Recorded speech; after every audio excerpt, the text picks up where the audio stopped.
على رسول الله وعلى آله وصحبه أجمعين. Bienvenue à tous et à toutes dans ce séminaire, Inch'Allah,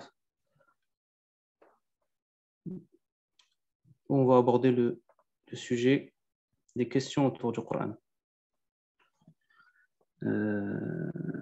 Karim, est-ce que tu peux juste partager, est-ce que je peux partager le document, le PowerPoint?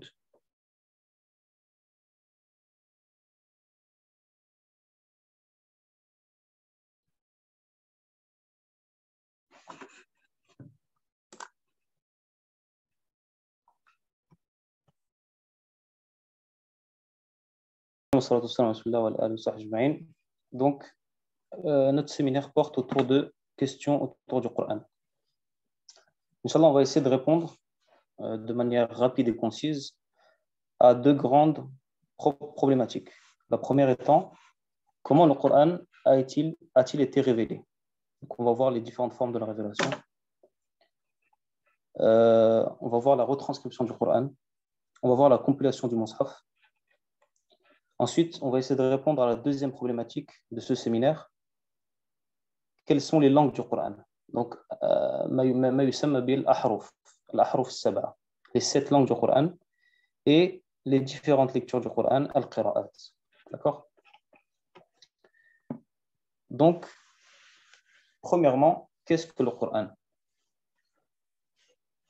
D'accord? Le Coran, c'est huwa kalamullah al-mu'jizu lafdhuhu, la parole d'Allah, miraculeux par ses paroles, al-munazzal ala nabiyyihi sallallahu alayhi wa sallam min tariq Jibril, révélé à son prophète sallallahu alayhi wa sallam par le biais de Jibril, al-muta'abbad bitilawati, dont les paroles rentrent dans les actes d'adoration, al-manqul ilayna bitawatur, transmise de manière authentique, dont les lettres et mots sont contenus dans le Mus'haf, al-maktub bayna daffatay al-Mus'haf min awwal surat al-Fatiha ila akhir surat al-Nas, donc dont les mots et les lettres sont contenus dans le Mus'haf, commençant par surat al-Fatiha jusqu'à la fin de surat al-Nas. Donc, on va Inch'Allah rester un petit peu avec cette définition pour en définir les différentes parties et conditions. Donc, ici, il a dit la parole d'Allah. C'est-à-dire que tout ce qui ne vient pas d'Allah n'est pas considéré comme étant du Coran. Donc, les hadiths, malgré qu'elles sont un wahi, elles ne font pas partie du Coran. Les athar, toutes les paroles qui ont été transmises par les compagnons, ou toutes les paroles qu'on attribue aux compagnons, aux tabi'in, etc., ne font pas partie du Coran. Donc, voilà la première condition. La deuxième, miraculeuse par ses paroles. D'accord? Al-mu'jizu lafdhuhu. Et ça, Inch'Allah, on va le voir. Je m'attarderai un peu plus dans les détails.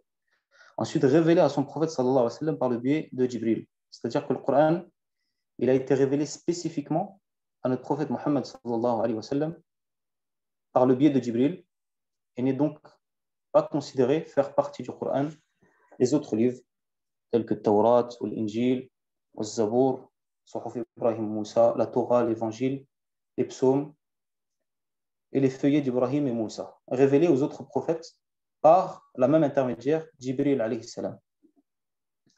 Ensuite, dont les paroles rentrent dans les actes d'adoration. Donc, c'est-à-dire qu'on a aussi des paroles que le prophète sallallahu alayhi wa sallam a transmises de par Allah subhanahu wa ta'ala, ce qu'on appelle al-hadith al-Qudusi. Et donc, on a dit ici, les paroles ne rentrent pas dans les actes, dont les paroles rentrent dans les actes d'adoration. C'est-à-dire qu'on ne peut pas lire dans notre salat al-hadith al-Qudusi, malgré que c'est une parole d'Allah et que ça a été transmis.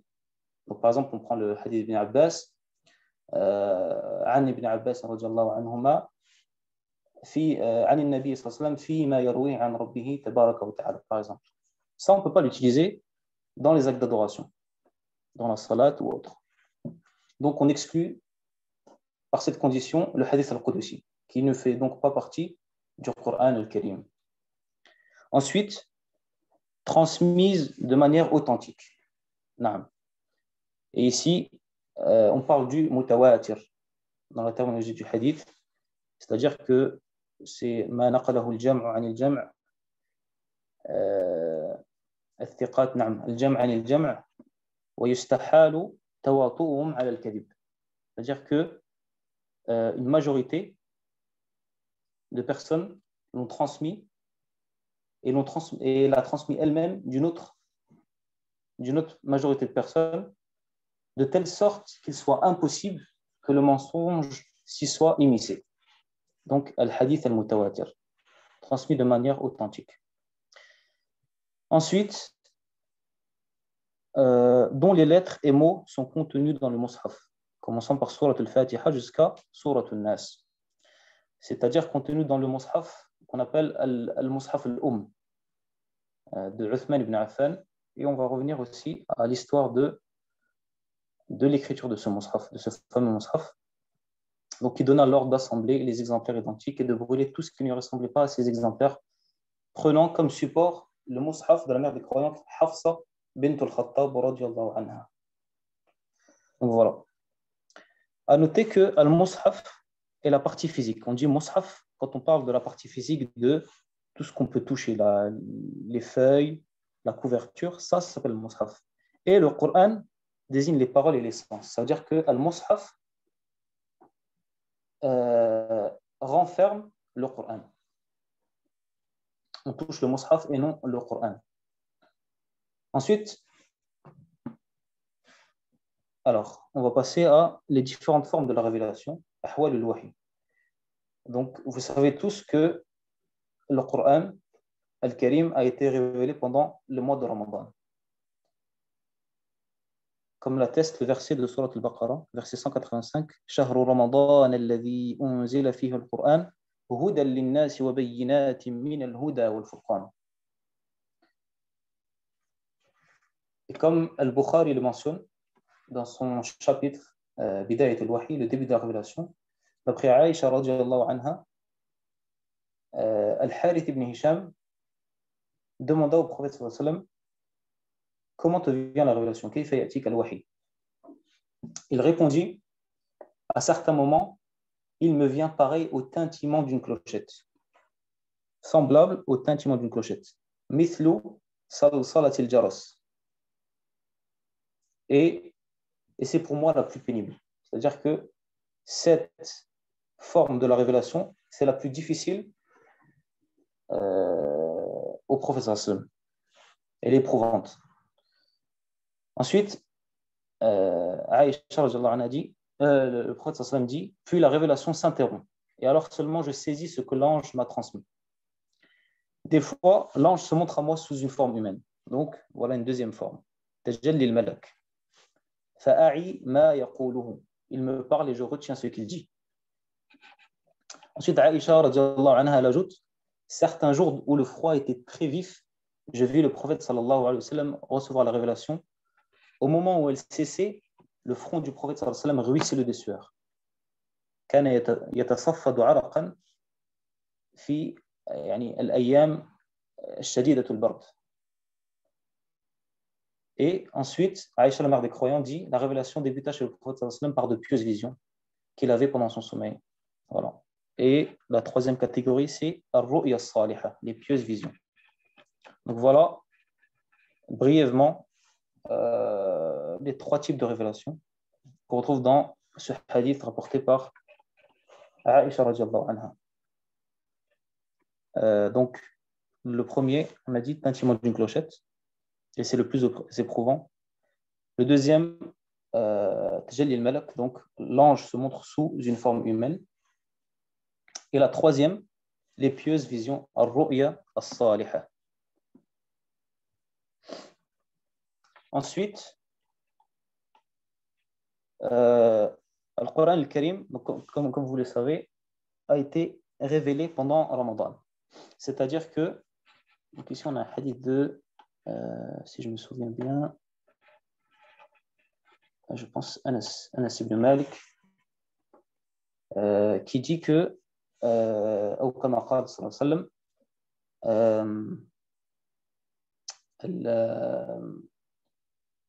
نعم, comment dire ça?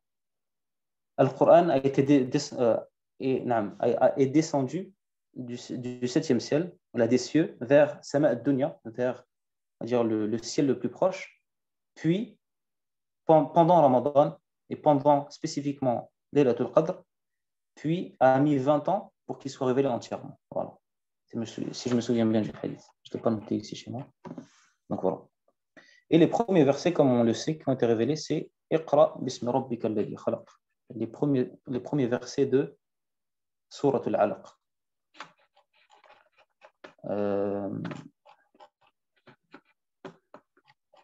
Non. Ensuite, Nuzul al-Qur'an munajjaman, la révélation progressive du Coran. Allah subhanahu wa ta'ala dit dans Surat al-Furqan, وقال الذين كفروا لولا نزل عليه القرآن جملة واحدة كذلك نثبت به فؤادك ورتلناه ترتيلا.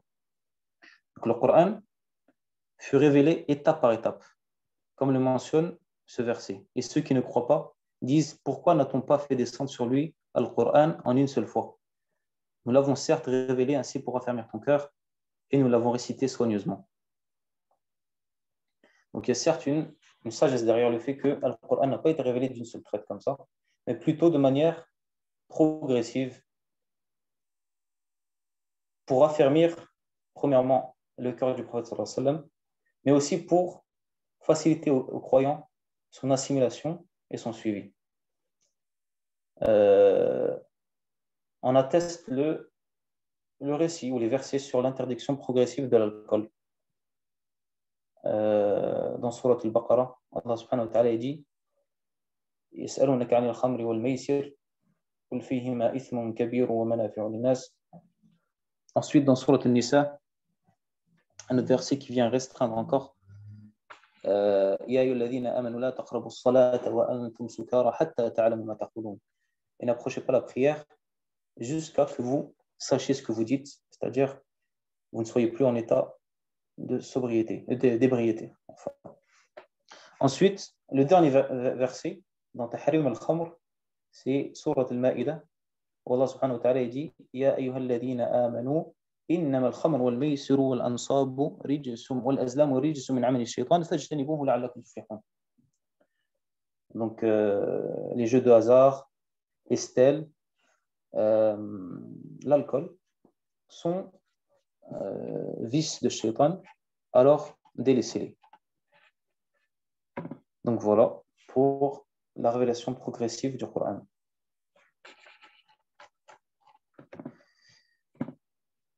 Ensuite, on passe à la retranscription du Coran. La retranscription du Coran. Et on va parler du hadith très connu de Hadith Abi Shah. Abu Huraira, il rapporte donc du prophète sallallahu alayhi wa sallam dans un hadith assez long où le prophète sallallahu alayhi wa sallam il fait une khutbah, d'accord, et un homme du Yémen appelé Abu Shah, il se lève et il dit Ya Rasulallah, il dit Ya Rasulallah, il dit Uktubu li Ya Rasulallah, Uktubu li Ya Rasulallah, écrivez-le pour moi, c'est-à-dire cette khutbah, Ya Rasulallah. Alors, Rasulullah sallallahu alayhi wa sallam, il dit Uktubu li Abi Shah. Uktubu li Abi Shah. Et le hadith, on peut le retrouver dans Sahih Muslim, fi Bab al-Hajj wal Luqata. Donc, écrivez pour Abi Shah. Ensuite, on a un autre hadith de Abu Sa'id al-Khudri. عن أبي سعيد الخدري أن رسول الله صلى الله عليه وسلم قال لا تكتبوا عني ومن كتب عني غير القرآن فليمحوه وحدث عني ولا حرج ومن كذب علي متعمدا فليتبوأ مقعده من النار. Abu Sa'id al-Khudri radiyallahu anhu relate que le messager d'Allah sallallahu alayhi wa sallam a dit n'écrivez rien de moi et que celui qui a écrit de moi autre chose que le Coran qu'il l'efface. et rapporté de moi nulle griffe, et celui qui ment sur mon compte, ici ensuite Hammam il dit, je pense qu'il a dit délibérément qu'il prépare sa place en enfer. An-Nawawi, ici, il commente ce hadith dans son sharh à la Sahih Muslim, et il dit, Al-Qadi a dit, أو قال القاضي كان بين السلف من الصحابة والتابعين اختلاف كثير في كتابة العلم فكرهها كثيرون منهم وأجزاها أكثرهم ثم أجمع المسلمون بعد ذلك على جوازها وزال ذلك الخلاف. النووي dit, il y avait parmi les Sahaba et les Tabi'in une forte divergence quant à la question de l'écriture de la science. Beaucoup d'entre eux l'ont fortement déconseillée, voire interdite, mais la plupart l'ont autorisée. Puis par la suite, les musulmans ont été unanimes quant à son autorisation et la divergence fut alors estompée. Et ensuite,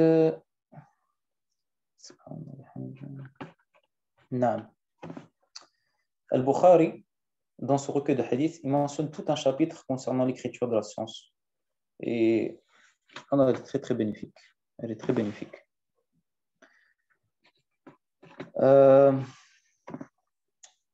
Ensuite, par rapport au hadith de Ibn Abi Shah, Uktubu li Abi Shah, écrivez pour Abi Shah, Ibn Hajar, rahimahullah ta'ala, il dit Yustafadu min qissati Abi Shah, أي أكتب لأبي شاه أن النبي صلى الله عليه وسلم أذن في كتابة الحديث عنه مع أنه يعارض حديث أبي سعيد الخدري أن رسول الله صلى الله عليه وسلم قال لا تكتب عني شيئا غير القرآن رواه مسلم. والجمع بينهما أن النهي خاص بوقت نزول القرآن خشية التباس بغيره والإذن في غير ذلك. Ibn Hajar il rajoute donc par rapport à ces deux hadiths, donc le hadith de Abi Sa'id al-Khudri et le hadith Abu Huraira, ou qu'on peut appeler hadith Abi Shah, il dit que les deux hadiths de premier abord ils se chevauchent et donnent deux sens opposés. Mais en réalité, le premier hadith concernant l'interdiction d'écrire, elle était spécifique au temps de la révélation du Coran, pour ne pas justement qu'il y ait une chose, min kalam al-nas, parmi la parole des gens, ne viennent s'immiscer dans le Coran, qu'il n'y ait pas autre chose qui soit ajoutée ou retirée dans le Coran. D'accord? Donc voilà. Ensuite, on passe à la compilation du Coran. La compilation du Coran et l'écriture du Coran, de manière générale. Alors, il faut savoir que l'arabe, de manière générale, ils jouissaient de par leur environnement, de par la bay'a dans laquelle ils vivaient. Ils étaient doués d'une mémoire, on va dire d'une mémoire, comment dire ça, très avancée par rapport à nous, même par rapport aux siècles qui les ont succédé. Mais beaucoup de gens ils pensent que il n'y avait pas d'écriture à cette époque-là, ou que personne n'écrivait, ou que c'était pas du tout commun d'écrire, alors que malgré que donc la hafidha, l'environnement il facilitait beaucoup, enfin il était beaucoup plus axé sur la mémoire, on va dire sans écrire, donc la mémoire vive, d'accord. On retrouve que il y avait des scribes au temps du prophète sallam, comme Zayd ibn Thabit, le très connu Katib al-Wahi, celui qui écrivait la révélation durant au temps du prophète sallam. On retrouve aussi des mentions d'un mushaf de Ibn Mas'ud qu'il écrivait et qu'il gardait, d'accord. Ensuite, voilà. Et c'est au temps de Abu Bakr, radiallahu anhu, le calife des musulmans, qu'il fut question d'une rédaction complète du Mus'haf. D'accord? Une rédaction complète du Mus'haf fut mise à jour. Comme le mentionne le athar de Zayd ibn Thabit. زيد بن ثابت عن زيد بن ثابت رضي الله عنه قال أرسل إلي أبو بكر مقتل أهل اليمامة وعنده عمر فقال أبو بكر إن عمر أتاني فقال إن القتل قد استحر يوم اليمامة بالناس وإني أخشى أن يستحر القتل بالقراء في المواطن. Donc Zayd ibn Thabit il rapporte que Abu Bakr radiallahu anhu, il est venu le voir après la mort, après Maqtal al-Yamama, après la bataille de l'Yamama. La bataille de l'Yamama, c'est une des guerres les plus meurtrières, d'accord? Et c'est une guerre qui a été menée contre les apostats, donc ceux après la mort du prophète sallam qui ont apostasié. Beaucoup malheureusement de tribus arabes ont apostasié. Et Abu Bakr radiallahu anhu, il a dû mener des guerres contre justement l'armée des apostats. À leur tête, il y avait Musaylam al-Kadhab. Alayhi min Allah ma yastahaq. Et durant cette bataille, malheureusement, beaucoup de musulmans ont été tués, et principalement des Qurra, principalement des Sahaba qui avaient mémorisé le Coran. Et donc, Abu Bakr, Omar est venu voir Abu Bakr en premier et lui avait dit j'ai peur que, on va dire que le Coran y parte, parce que la bataille a fait rage et que beaucoup de Qurra y trouvent la mort. Et donc, Abu Bakr radiallahu anhu, il lui dit qu'est-ce que tu suggères, Omar? Il lui dit Ara an taktubu al-Qur'an. Il lui dit كيف تفعل شيئا لم يفعله النبي صلى الله عليه وسلم. فقال أبو بكر فقال عمر هو والله خير. C'est certes un bien de faire cette chose, d'écrire le Coran. Et ensuite, Abu Bakr dit لا زال يراجعني حتى شرح الله صدري لذلك. Omar m'a tellement, on va dire, répété cette chose, m'a tellement reconcerté sur ça, que Allah m'a ouvert la poitrine à cela. Et c'est ainsi que il alla voir Zayd ibn Thabit, le très connu Katib al-Wahi, celui qui écrit la révélation au temps du prophète sallam. D'accord? Donc, قال أبو بكر فهو والله خير مخاطبا زيد بن ثابت فلم أزل أراجعه حتى شرح الله صدري للذي شرح الله له صدر أبي بكر وعمر. Abu Bakr, il n'a pas arrêté de me rappeler cette chose jusqu'à ce que Allah il m'ait ouvert la poitrine à ce qu'il a ouvert on va dire à Abu Bakr et Omar. فقمت فتتبعت القرآن أجمعه من الرقاع والأكتاف والعسب وصدور الرجال. Zayd dit j'ai pas la traduction ici. معلش non. Zayd dit dans une autre riwaya il dit s'il m'avait demandé on va dire de déplacer une montagne, ça aurait été plus facile pour moi de le faire que de rassembler al-Mus'haf. Et c'était une très grande mission. Ensuite, il dit alors j'ai commencé à rassembler le Coran de ce qu'il y avait écrit dans les riqa', dans les peaux de bêtes, ou al-aktaf. À l'époque, ils écrivaient sur les peaux de bêtes, les peaux de chameaux, al-aktaf, les os, d'accord, les omoplates, wal-usubi wa sudur al-rijal. Et il allait voir ceux qui étaient encore vivants, qui apprenaient le Coran ou qui l'avaient appris, et il comparait ce qu'il écrivait et ce qu'ils avaient appris, etc., jusqu'à que Allah ait la facilité de Jam' al-Mushaf en entier. Il y a une petite histoire par rapport à ça aussi. Il est arrivé, on va dire qu'il a réussi, Zayd ibn Thabit, à rassembler le Mus'haf en entier jusqu'à une seule ayah. Et c'est le dernier verset de Sourate At-Tawbah. لَقَدْ جَاءَكُمْ رَسُولٌ مِّنْ أَنفُسِكُمْ عَزِيزٌ عَلَيْهِ مَا عَنِتُّمْ حَرِيصٌ عَلَيْكُمْ بِالْمُؤْمِنِينَ رَءُوفٌ رَحِيمٌ فَإِن تَوَلَّوْا فَقُلْ حَسْبِيَ اللَّهُ لَا إِلَهَ إِلَّا هُوَ عَلَيْهِ تَوَكَّلْتُ وَهُوَ رَبُّ الْعَرْشِ الْعَظِيمِ. Et il a trouvé ce verset uniquement chez Khuzaymat al-Ansari. قال حتى وجدت من سورة التوبة آيتين مع خزيمة الأنصاري لم أجدهما مع أحد غيره. Et il s'est souvenu du hadith du prophète sallam qui disait يعني que Khuzayma يعدل اثنين في الشهادة, que Khuzayma al-Ansari radiallahu anhu, il égalait deux hommes dans sa shahada, et c'est grâce à cette manqaba, à ce privilège, que Zayd ibn Thabit il a fait rentrer ces deux derniers versets de Surat Tawbah dans le Mus'haf.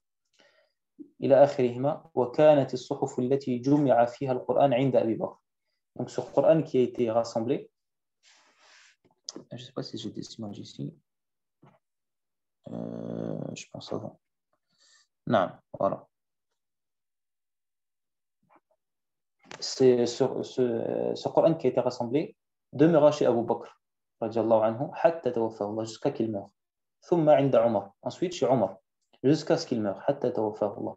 ثم عند حفصة بنت عمر, et ensuite à la mort de Omar, c'est Hafsa bint al-Khattab, la fille de Omar radiallahu anha wa ardaha, qui l'a gardé chez elle.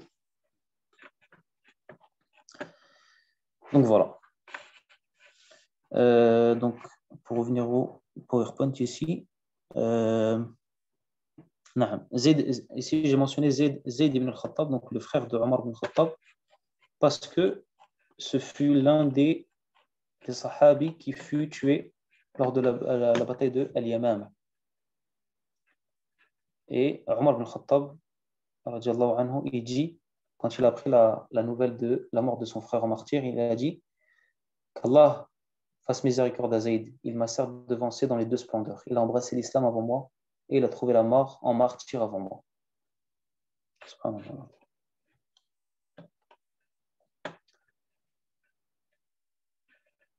Donc voilà, ça par rapport à la compilation du Coran.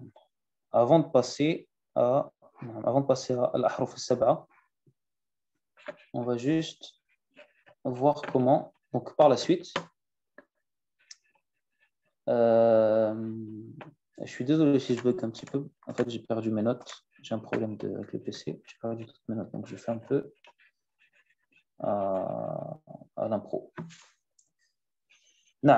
Ensuite, après que, on va dire, l'islam, il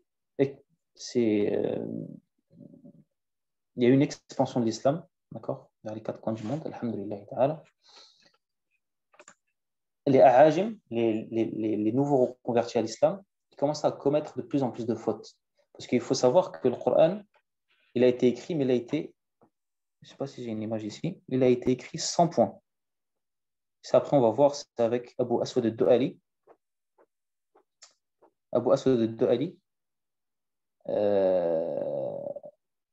le calife, c'est sultan, le califat de Ali ibn Abi Talib qui demandera à Abu Aswad ad-Du'ali de trouver un système de codage justement pour que les gens ils puissent lire le Mus'haf facilement. Donc là, dans le cercle, on a un petit aperçu rapide. Je ne sais pas si on voit bien. Donc voilà. Et donc c'est à ce moment-là que le hadith de Anas ibn Malik, il dit que Hudhayfa, عن أنس بن مالك رضي الله عنه أن حذيفة قدم على عثمان بن عفان رضي الله عنه أو كان يغازي أهل الشام. On passe ce passage. نعم. Il dit, Anas ibn Malik رضي الله عنه, il rapporte, il rapporte que Hudayfa est allé voir Uthman ibn Affan, le calife des musulmans, et il avait ordonné Zayd ibn Thabit, Sa'd ibn al-As, Abdullah ibn Zubayr et Abdurrahman ibn al-Harith ibn Hisham de transcrire les exemplaires du Coran sous la forme d'un mushaf, d'un livre. Et il leur dit, dans le cas où vous êtes en désaccord avec Zayd ibn Thabit, d'accord, au sujet d'un mot, écrivez-le suivant le dialecte de Quraysh, car certes le Coran a été révélé dans le dialecte de Quraysh. Et c'est ce qu'ils firent. Le hadith, il est rapporté dans Al-Bukhari, dans Sahih Al-Bukhari. Donc, une fois que, on passe là, une fois que ce mushaf, il fut, il y a eu beaucoup de plus de, enfin, il y a eu il fut recopié, et les savants, ils ont divergé quant aux copies. Est-ce qu'il y en avait 4? Est-ce qu'il y en avait 5? Est-ce qu'il y en avait 7? Ici, dans la carte, ils disent qu'il y en avait 7. D'accord? Et que Uthman, il donne l'ordre d'envoyer ses nosakh, ses copies aux 4 coins du royaume à l'époque. Donc, il y en a une, comme vous pouvez voir sur la carte, une qui a été envoyée à Bilad al-Sham, une à Al-Koufa, une à Al-Basra, une au Bahreïn, une à Al-Madina al-Nabawiyya, une à Mecca et une 7e au Yémen.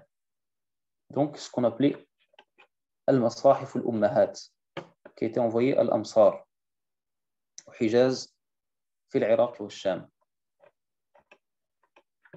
Donc voilà. On a parlé du système d'annotation inventé par Abu Aswad ad-Du'ali. D'accord. Ensuite, il y a eu un choix, malgré donc cet envoi des masahif, il y a eu beaucoup de fitan par rapport à la lecture du Coran. Il y en a qui commencent à changer des lettres, à rester de manière différente. D'accord. Parce que la notation, comme je l'ai dit, elle a été faite sous le calife de Ali ibn Abi Talib. Après la mort de Uthman ibn Affan. Donc, il y a eu un choix de rassembler les lectures du Coran. Donc, chaque on va dire, dans chaque ville ou chaque capitale, entre parenthèses, il y a eu des Qurra qui ont, on va dire, qui ont fleuri et qui se sont fait connaître. Notamment Nafi'. D'accord.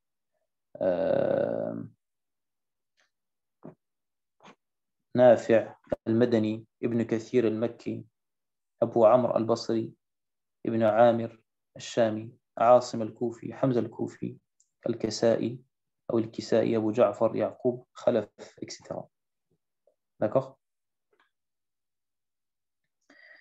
Et les gens, on va dire les savants, ils ont voulu rassembler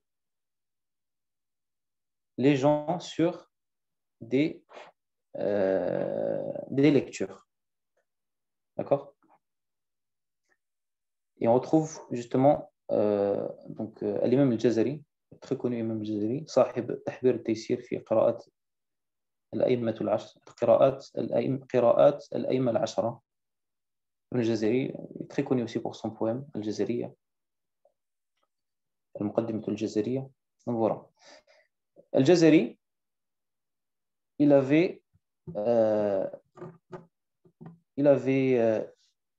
mentionné 3 conditions quant à l'acceptation de la riwaya ou de la qira'a, de la lecture. Il avait dit وكل ما وافق وجه نحوي وكان للرسم احتمالا يحوي وصح إسنادا هو القرآن فهذه الثلاثة الأركان.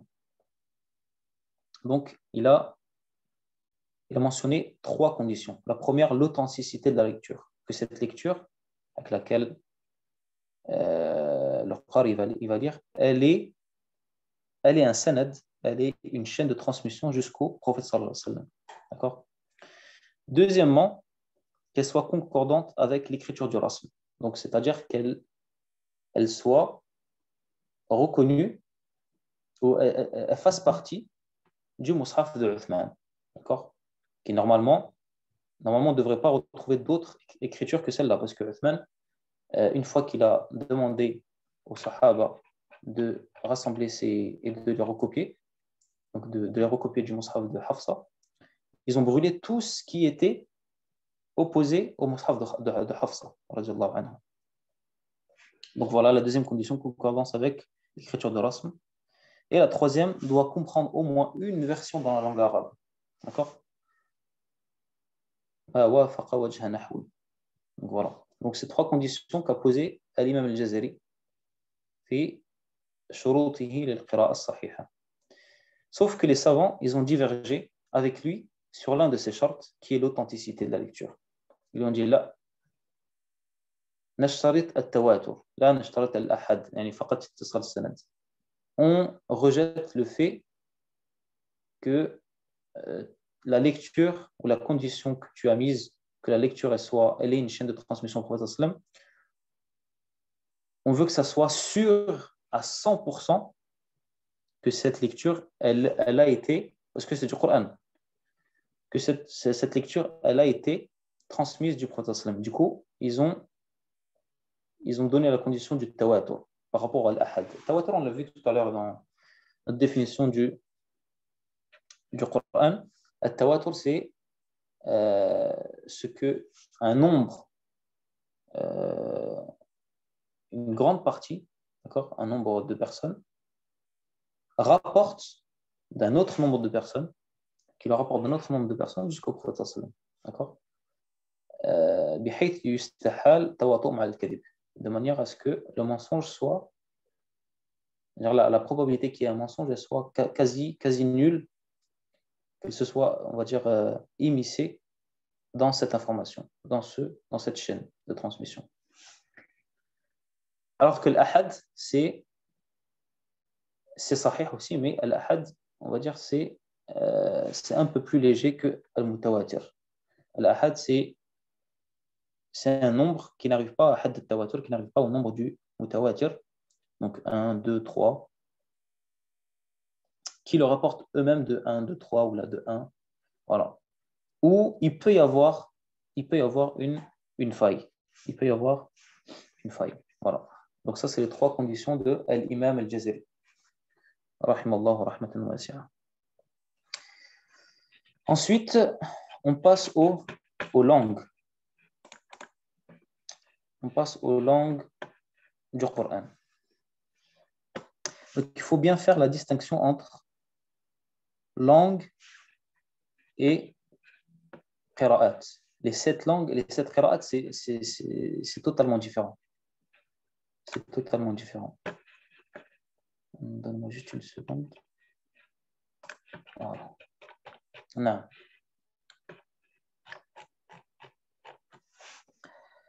Donc, les 7 langues du Coran. On a le très, très connu hadith avec Umar ibn Khattab et Hisham ibn Hakim ibn Hizam. عن عمر بن الخطاب رضي الله عنه قال سمعت هشام بن حكيم بن حزام فقرأ سورة الفرقان على غير ما أقرأها وكان رسول الله صلى الله عليه وسلم أقرأنيها فكدت أن أعجل عليه. Alors, Umar ibn Khattab raconte qu'il a entendu Hisham ibn Hakim réciter Surat al-Furqan du vivant du prophète sallam, pendant que le prophète sallam était vivant. Et en écoutant attentivement sa récitation, il a remarqué qu'elle comportait de nombreuses variantes que le messager d'Allah sallam n'avait pas apprises à Omar. قال فكدت أن أعجل عليه ثم أمهلت حتى انصرف ثم لببته بردائه فجئت به إلى رسول الله صلى الله عليه وسلم. Donc j'allais l'interrompre, mais je me retins jusqu'à ce qu'il eût terminé sa prière. Alors je le tirai violemment par le col de sa tunique. Et ils lui disent, qui t'a appris cette manière de réciter cette sourate? Il a répondu, c'est Rasulullah sallallahu alayhi wa sallam qui me l'a prise. Je répliquais, tu mens. Il dit alors, par Allah, c'est Rasulullah qui me l'a apprise. puis je le traînais jusqu'au messager d'Allah sallallahu alayhi wa sallam. نعم فقلت إني سمعت هذا يقرأ فجئت به إلى رسول الله صلى الله عليه وسلم فقلت إني سمعت هذا يقرأ سورة الفرقان على غير ما أقرأتنيها فقال رسول الله صلى الله عليه وسلم اقرأ فقرأ القراءة التي سمعته يقرأ فقال رسول الله صلى الله عليه وسلم هكذا أنزلت ثم قال لي اقرأ فقرأت فقال هكذا أنزلت إن هذا القرآن أنزل على 7 أحرف فاقرأوا ما تيسر منه رواه ابن حبان في صحيحه. Donc le messager d'Allah sallallahu alayhi wa sallam m'a appris autrement cette sourate que je t'ai écouté réciter. Donc puis je traîne chez le prophète sallallahu alayhi wa sallam. Et le messager d'Allah dit lâche-le ya Omar et récite ya Hisham. Il lui dit puis il récita la même lecture que je venais d'entendre et le messager d'Allah sallallahu alayhi wa sallam dit alors c'est ainsi que cette sourate fut révélée. Puis le messager d'Allah sallallahu alayhi wa sallam dit ya Omar récite. Je récitais donc puis il me dit c'est ainsi que cette sourate fut révélée. En effet, certes ce Coran a été révélé sous 7 versions, récitez-en ce que vous pouvez. Récitez-en ce que vous pouvez. Donc voilà. Et ça, c'est une des langues du Coran. Le prophète sallam, il avait appris à Omar une langue et il en avait appris une autre à Hisham ibn Hakim. Voilà. Ce n'est pas justement une lecture. Ça va être différent. Les langues, ce n'est pas les lectures et on va le voir après. Donc voilà. Donc, les 7 langues. Il y a une divergence, il y a une très très grosse divergence. Certains ont rapporté plus de 40 paroles quant à cette divergence. Des ahruf, des langues du Coran. Malgré que langue, c'est une mauvaise traduction, mais bon, par la pauvreté de la langue française, on va utiliser le mot langue. Et ahruf, ça veut dire autre chose. Donc, il faut savoir qu'en arabe, chez l'arabe, le terme 7, sab'a, il désigne la quantité en fait. Il désigne la quantité. Si un arabe du temps du prophète sallam, il voulait montrer une chose qui était en abondance, en grande quantité, il a utilisé le nombre sab'a. La même chose, ce qui était dans les dizaines, il allait utiliser le nombre 70 ou encore plus 700. Donc ça, c'était une aada chez les Arabes de désigner ce qui était en quantité, en abondance, par le nombre 7. Donc déjà, les 7 langues, il y avait déjà un khilaf sur ça. Mais هذا الخلاف, il n'y a que Al-Qadi Iyad, rahimahullah, qui l'avait mentionné. Ensuite, il y a 2 grands avis, et c'est là où les ulama, on va dire, la plupart des paroles, elles se chevauchent ici. Le premier avis, il dit, les 7 langues sont les dialectes des tribus. Les 7 tribus du temps du prophète sallam. Donc Tamim, Quraysh, Dabba, Kinana, Qais, Hudayl et Banu Asad. Ici, Al-Nazim, c'est le Cheikh Al-Hilali Al-Maghribi qui dit وأحرفها في الذكر تنبي بأنها لغات قوم 7 منها كذا ورد تميم قريش ضبة كنانة وخامسها قيس هذيل بنو أسد نعم. Et vient s'ajouter à ça le verset d'Allah subhanahu wa ta'ala qui dit إِنَّا جَعَلْنَاهُ قُرْآنًا عَرَبِيًّا لَعَلَّكُمْ تَعْقِلُونَ. Surat Al-Zukhruf et Surat Al-Zukhruf et Surat Yusuf. Non. Nous en avons fait un Coran en arabe afin que vous le compreniez. Donc, ça appuie le fait que les 7 langues ici, elles désignent les dialectes des tribus arabes. Ensuite, le deuxième avis, et que ces 7 langues sont les versions que Jibril alayhi salam a enseignées à notre prophète sallallahu alayhi wa sallam. Et le hadith de Abi Bakra en témoigne. قال جاء بجبريل عن أبي بكرة رضي الله عنه قال جاء جبريل إلى النبي صلى الله عليه وسلم فقال اقرأ على حرف فقال ميكائيل استزدهم. D'après Abi Bakra رضي الله عنه, il dit Jibril est venu au prophète sallallahu alayhi wa sallam et a dit lis le Coran ala harf, lis ce Coran sous une langue ou dans une langue. Alors Mikaïl, qui est notre ange, a dit stazidon, rajoute-lui. Faqal iqra ala harfayn. Il dit alors, Jibril, lis alors sous 2 langues. Jibril, Mikaïl, il dit faqal stazidon, rajoute-lui. Hatta balagha ila 7 ahruf. Jusqu'à ce qu'il arrive à 7 langues. Faqal iqra fakullu shafin kafin illa an takhlita ayata rahmatin bi ayati adab. أو آية عذاب بآية رحمة على نحو هلم وتعالى وأقبل واذهب واسرع واعجل. Donc, il lui dit, donc jusqu'à ce qu'il soit arrivé à lui dire, lis ce Coran sous 7 langues. D'accord? اقرأ فكل شاف كاف إلا أن تخلط آية رحمة بعذاب, sans que tu mélanges, ou on va dire que cette langue elle te fasse dire, enfin, elle te fasse réciter un verset où il est mentionné un adab, un châtiment, et que toi tu le lises, on va dire que tu le lises et que ce soit un verset de miséricorde. Ou là, le contraire. Et voilà, ala nahwi halumma wa ta'al, ça veut dire que c'est la même chose. Tout ça, c'est la même chose. Halumma, ça veut dire ta'al, ça veut dire aqbil, ça veut dire idhab, ça veut dire isra' wa ajal. La même chose. Donc voilà.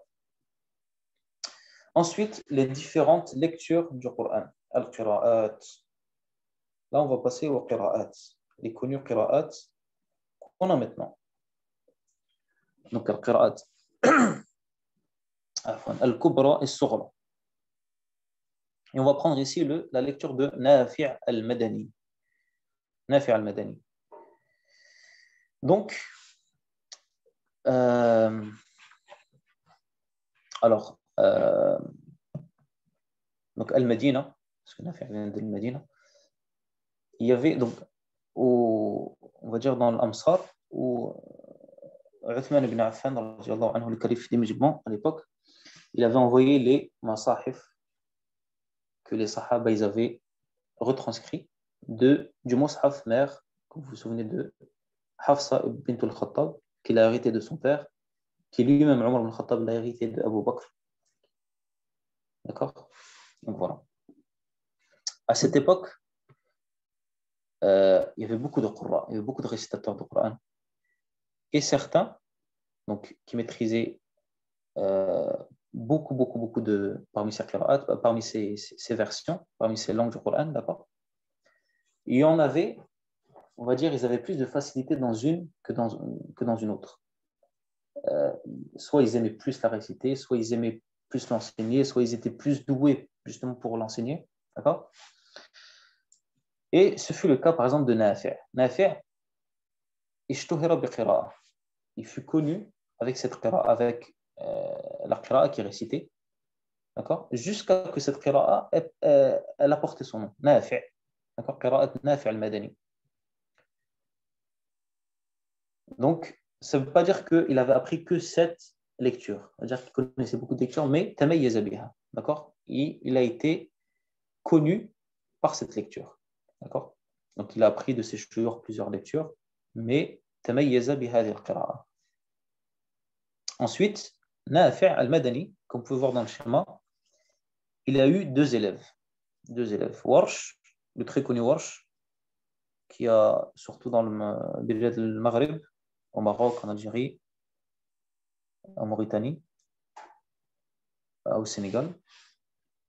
Warsh et Qaloun. Qaloun qui a plus vers Libye, Tunisie, même Égypte. Donc voilà. Warsh, l'élève, donc Warsh et Qalun, c'était les élèves de Nafi'.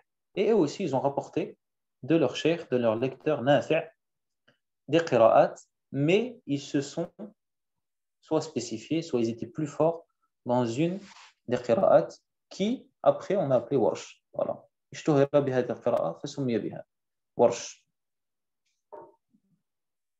Donc, on dit que Nafi' c'est le lecteur. D'accord? C'est le qari. Et Warsh, son élève, c'est le rawi. Donc, on a Warsh an tariq, Warsh an Nafi'. D'accord? Et la même chose avec Qalun, Qalun an Nafi'.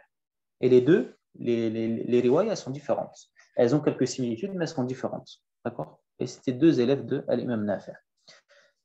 Sans rentrer trop dans les détails. Donc voilà. Ensuite, les qira'at. Donc, Abu Bakr ibn Mujahid, qui était un grand alim de qira'at, c'est lui qui a, c'est lui qui a fait, en fait, qui a fait de sorte que les gens ils confondent les 7 lectures et les 7 langues du Coran. D'accord? Parce qu'il a choisi dans son livre 7 lectures connues et les a transmises en laissant supposer que ces 7 lectures, c'était les 7 ahruf. D'accord? Malheureusement, cette erreur n'a pas été rectifiée. Et en fait, cette appellation, elle a tellement été utilisée, réutilisée, tellement été devenue populaire que, en fait, Ad-Dani, Shatibi, les grands aïma à l'époque, ils l'ont transmise comme ça. Donc, ici, on a Al-Qira'at al-Ashr, Al-Ashr al-Sughra, parce qu'il y a Al-Ashr al-Kubra et Al-Ashr al-Sughra. On reviendra à ça parce que c'est un peu plus compliqué.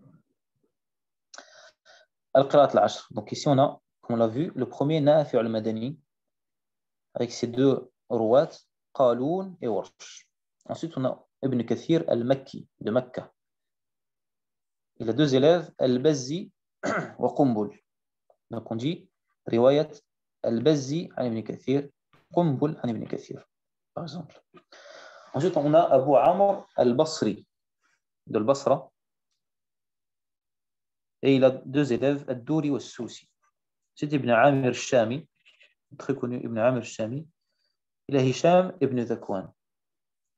Ensuite, Asim al-Koufi. هذا معروف. Asim al-Koufi, tout le monde aujourd'hui, du fait que c'était la riwaya mu'tamada au temps de l'Empire ottoman, ça, on va dire, ça, elle s'est propagée en très très grande, elle s'est propagée énormément. Donc, elle a très connu Asim et surtout son élève Hafs an Asim al-Koufi. Et l'autre élève, c'était Shu'ba an Asim et Hafs an Asim. Ensuite, Hamza. Donc, on a Khalaf an Hamza, Khalad an Hamza, ثم الكسائي, الليث الدوري عن الكسائي, ensuite Ibn Urdan, Ibn Jammaz عن أبو جعفر, ensuite رويس وروح عن يعقوب, ensuite إسحاق وإدريس عن خلف. Donc, on a à peu près donc, un rawi pour chaque ville ou chaque région, sauf pour le Koufa, on en a 3. Donc on a un pour le Medina, un pour Mecca, un pour le Basra,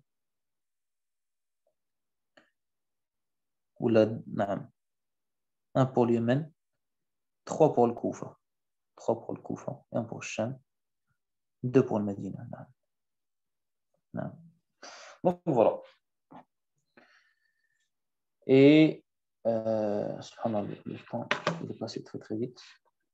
Donc, Inch'Allah, on s'arrête ici. Alhamdulillah ala tamami wa sallallahu ala nabi al-ma'mani. سبحانك اللهم وبحمدك أشهد أن لا إله إلا أنت أستغفرك وأتوب إليك. J'espère que ça vous a plu, que c'était intéressant et que Inch'Allah je vais essayer moi de mon côté de m'occuper des problèmes techniques parce que j'ai perdu toutes mes notes. Et Inch'Allah à très bientôt, peut-être pour un autre séminaire dans un autre sujet. بارك الله فيكم والسلام عليكم ورحمة الله وبركاته حياكم الله